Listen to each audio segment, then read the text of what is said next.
Hello and good evening, folks. My name is Steve Evans, and you are listening to the Hall Pass podcast. Today, we will be tackling a variety of linguistic topics. Joining me are a few of my friends from different backgrounds and perspectives, but I'll let them introduce themselves. Jim, care to start? Sure. Hey, everyone. My name's Jim Thompson, and I'm originally from Charleston, South Carolina. I currently sit on the Board of Education for the Charlotte-Mecklenburg School District, and I want to apologize about my background not working. I'm not very good at the technology. Hi, I'm Dr. Delaney Wazo. I'm a linguistics expert from Duke University. Hello, my name is Banglon Roof and I am an English teacher at East Mecklenburg High School. Sweet. So let's kick things off. I wanted to prepare for today's discussion, but I ran across many, what would I consider to be language-based dichotomies, one of which was this notion of a correct English. I felt like this was a very subjective topic, and I wanted to hear each of your thoughts on what this could be.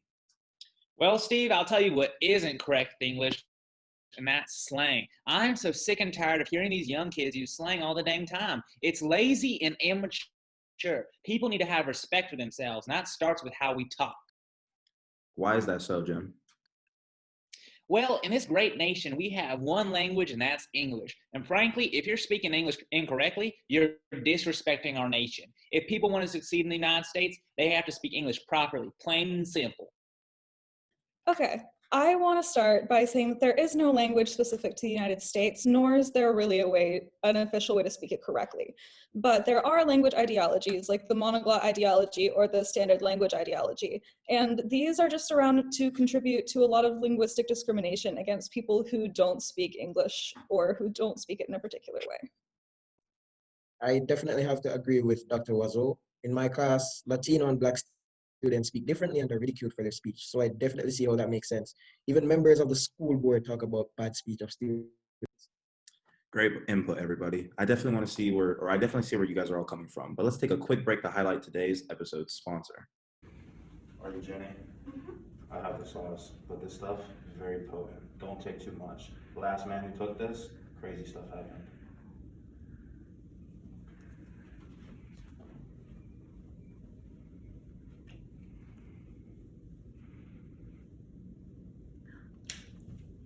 Mamma mia, this is some good sauce. Sponsored by Salsa de Stereotipo. Buy into it. Welcome back to the Hall Pass podcast. I'm Steve Evans, and let's continue with our discussion. If we're a country of immigrants, right, then how can this correct English be true? There are so many different backgrounds and walks of life and cultures present within our borders, so then there must exist some variation, right? Yeah, there's a ton of variation between different languages and between their dialects, not to mention how many different equally correct ways there are to speak English. Language ideologies are socially constructed within speech communities and communities of practice, which means that what's an ideology of what a valuable language is in one community may not be in another. Take the case of Ebonics. It's a variety of English that's highly discriminated against, yet studies show that its rules are just as complex and effective as those of SAE, which stands for Standard American English. Take the case of the habitual be in Ebonics. The linguist Ahern describes how it acts as a descriptor of a habitual action or a usual state of being, yet it's often seen as slang or even appropriated and then used incorrectly to describe a singular action. And in my school, that's what makes for diversity. Children from different backgrounds speak differently, and that's an asset. Contrary to other educators, I encourage children to speak how they speak best. Wow, I haven't really thought of it like that. I've always assumed it to be slang, not a different dialect of English. I guess I'm not really exposed to many people who talk like that, so I haven't really given it much thought.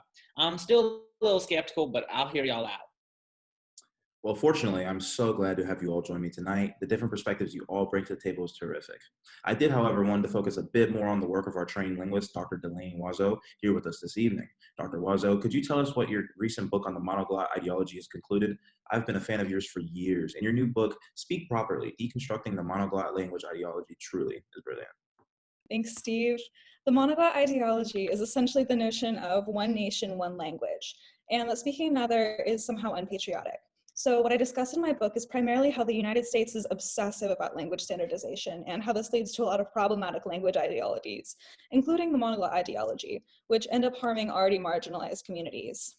This ideology is rooted in cultural hegemony. In America, we speak English so unquestioningly and are surrounded by speakers of it so constantly that when we encounter somebody speaking something other than English, we instinctively question them and place suspicion on them and really fail to ask why. There's no reason that English is inherently more American than any other language, except for the reason that the people in power are typically first language speakers of it. That might be above my pay grade, but it seems to me like you're saying that English isn't actually the language of America, but actually just the most powerful language. However, I'd argue that it's the most powerful for a reason, because it's the language of business and science. If people want to be successful in life, they're going to have to learn English. I'll have to disagree with you, Jim. I don't believe that any language is inherently more suitable than others for business or science, but because of the power structures created by white colonialism, English was just made the most powerful language. Due to this, people just submit to the Gramscian common sense notion that English is the only viable language for official. Well, speaking of official matters, how would you like to have the ability to instantly and seamlessly translate between languages like never before? Now some words from our sponsor, the Universal Translator. Hi, sir. Welcome to my noodle shop. What would you like? Lo siento, yo no hablo inglés. Wow, this is a perfect time to use the Universal Translator. Translate. What noodles would you like this evening? Translating. Would you like to go to a nude pool this evening? Oh, no. ¿Te gustaría ir a la piscina nudista esta I'm so noche? sorry. I'm sorry. Por supuesto que no. It didn't translate it right. Oh, God. Oh, God. Welcome back. Back to our conversation on English as the only viable language. I feel like this is not always the case. I had reached out to Bang On a few weeks ago, and he and I were discussing how inner city schools oftentimes help to redefine what standard English is by acknowledging these stigmatized forms of speech. Care to elaborate, Bang On? Certainly. I have observed that in inner city schools, which naturally have more usage of African American Vernacular English, or AAVE, some students are still able to excel just as standard American English users in majority white schools, contrary to popular belief that all users of AAVE are not intelligent. We saw this in the Ebonics controversy of 1996, when many Americans showed clearly that they viewed AAVE as broken English or slang, rather than an actual language variety. They couldn't even see the language discrimination occurring because of how deeply ingrained the negative language ideology surrounding AAVE is in. Again, y'all are really making me question my own beliefs. I'm ashamed to admit it in front of y'all, but back in the day, I believed exactly what you're saying right now. So how would you say these language ideologies actually lead to discrimination? Well, Jim, as Bang On and Delaney mentioned, the monoglot language ideology and the negative language ideologies relating to non-standard varieties of English show how if you don't speak standard American English, then you're often seen as uneducated, unintelligent, or even un-American. And this creates linguistic power structures that lead to discrimination, such as housing, testing, and employment. Do any of you have any memories or times where this was seen in your respective workplaces?